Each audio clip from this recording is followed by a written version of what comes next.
Good day! Today, didiscuss natin yung basics ng pickleball double.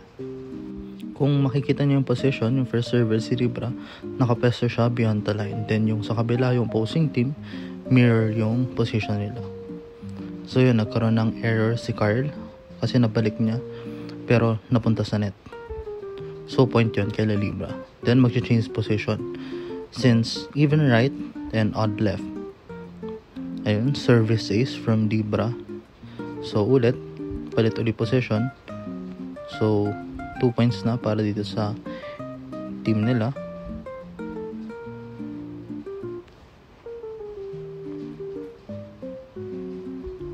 Ayun, nag-error si Charlie. So meaning, yung kabilang team naman yung magsaserve.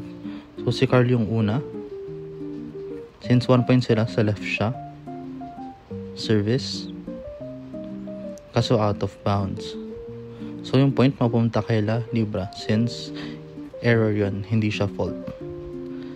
Since ganun, first service si Charlie, points nila is 3 which is an odd number, so normally left siya magsa-start.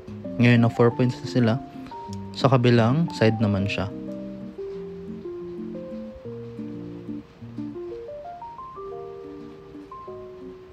Ayun, same error na naman. So, nabalik nila, kaso, sumabit na naman sa net.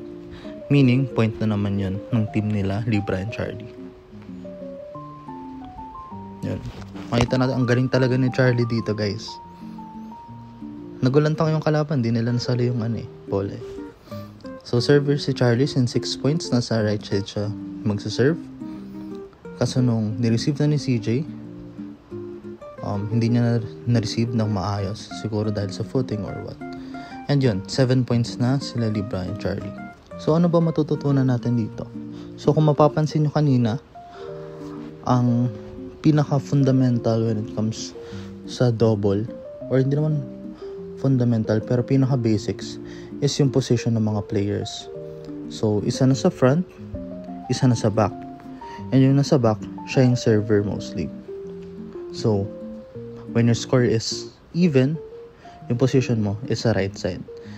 Then, pag server ka naman and yung score nyo is odd, doon naman kayo sa left side pepesto. So, yun lang naman yung basics ng doubles. Mostly leaning on sa positioning ng players and sa scoring. Though, it can be applied sa singles. Pero, you would know the difference kasi nagpapalit-palit yung position ng mga players. And that would be all for our presentation. Yan. I hope na madami kayo natutunan. Though, it's very minimal and very basic na yung tinuro. Pero I hope you got the gist. And that would be all. Thank you.